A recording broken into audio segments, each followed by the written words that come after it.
Hi, everybody. This is Mrs. K here. I am so glad that I get to sort of see you. I'm glad you get to see me. As you can tell, I'm in a different place. I'm not by a puppet stage and I'm not by the ship in the ark. I am in my music room in our house. That place, that instrument back there, that's Pastor Herb's organ. And this one, I think you know what that is. That's a piano. I got to tell you that one of my favorite things to do about Kids for Christ and Wednesday night is to sing. So I'm going to ask you if you guys will sing with me. We're going to do the song, Jesus, Jesus, Jesus. Sing with me, please. Jesus, Jesus, Jesus.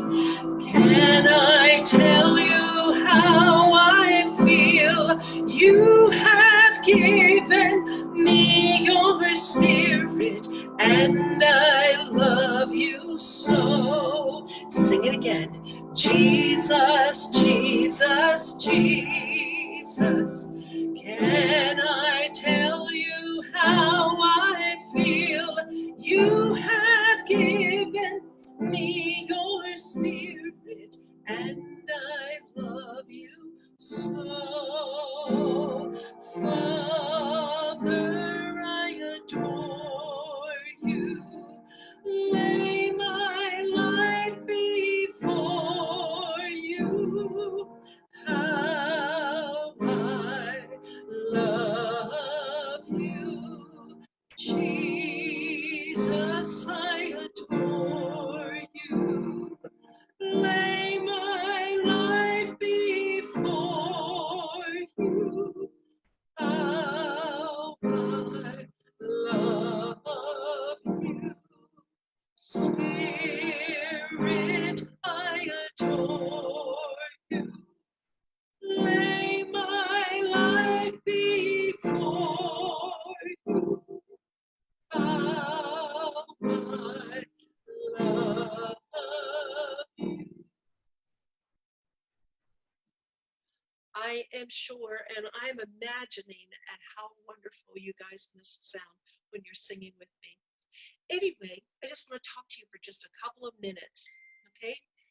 There is something that people do that can drive you up the wall. It's like this. Clicking pens, clicking pens. All right, and you kind of wonder, why do people click pens? Are they nervous? Are they angry? Are they bored? I think that's probably a good reason. Okay. And why do people get bored? Because mostly they can't find something interesting to do. So what do you do when there's nothing interesting to do? I'm glad you asked that question. Many of us are right there right now. You might be going, I want to play ball. I want to hang with my friends. I want to go to the mall. I would like to go to a restaurant and eat inside and not the drive-through. I'd like to go camping. I can't believe I'm saying this, but I want to go to school. I want to go to Kids for Christ. I want to go to church. I want to see people. Please, somebody, please make something interesting happen. Well, we're going to find out how a kid in the Bible handled that situation.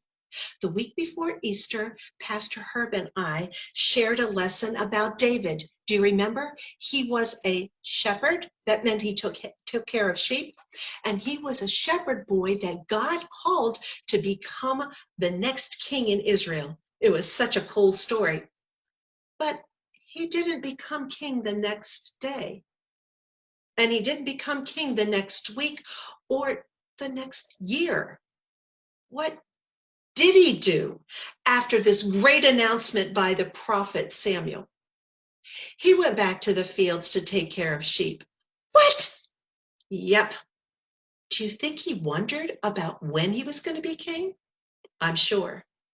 Do you think he hoped that someday he wouldn't have the lowest level job in all of Israel? Maybe that too. Do you think he thought, I am the king to be? Why am I still doing this job? When am I going to be king? David was like us, waiting for something interesting to happen. He might have even been bored. But before he knew that God had these amazing plans for him, maybe he was fine with being a shepherd. But now, somewhere out there, there was a new possibility waiting for him.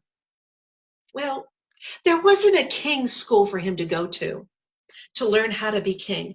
Not to mention that David couldn't even tell his best friend or anyone about the king thing. Why? There was a king in Israel. His name was Saul. And Saul had hoped that someday his son Jonathan would be the next king, but had found out that God was giving the throne to somebody else. If King Saul found out that David was that somebody, he might try to kill David. So David had to keep this wonderful secret all to himself. He doesn't know how, and he doesn't know when it's going to happen. He just had to take care of sheep. Oh boy, taking care of sheep.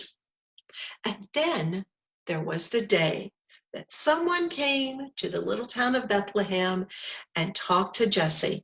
Jesse, isn't your boy David that really good musician that we've heard about? Well, King Saul needs him. What? Oh my, can you believe it? David gets to leave the fields and the sheep and go to the palace and play music for the king. He wasn't bored anymore. Goodbye, all you little sheep. See ya. Well, it wasn't quite like that. The Bible tells us, yes, he was going to play for the king, but before he went, he made sure that he had someone else to take care of the sheep. That's called responsibility. And it kind of lets you know that inside here, David felt that his job was important enough for him to do his best. So David did leave the sheep with somebody else, and he did go to the palace and he did play for the king. But in the music world, we would call it a one-night or one-time gig. It was cool, but it wasn't an everyday thing. He got to play for a depressed king, and it made a difference. Saul felt better after he heard David's music, but David had to go back home and take care of sheep. Oh, bother. Back to the boring life. Are you kidding? Nope. So how did David handle this? Well, two things. It's going to take two fingers. Number one, he had to stay in the moment. Okay? What that means is whatever is in front of you, you give it your best effort and your full attention. All right, I'll do that again. Stay in the moment. Give it your best effort and your full attention.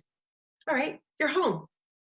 You can't get out and you can't find something interesting to do, but you can find something to do, right? If you're doing schoolwork and you're on your iPad or Zoom, give it your best effort and your full attention. When you put that kind of effort into something, you start caring about it. If you care about it, you start doing better. And when you start doing better, you get other opportunities to do other things that a poor learner won't get.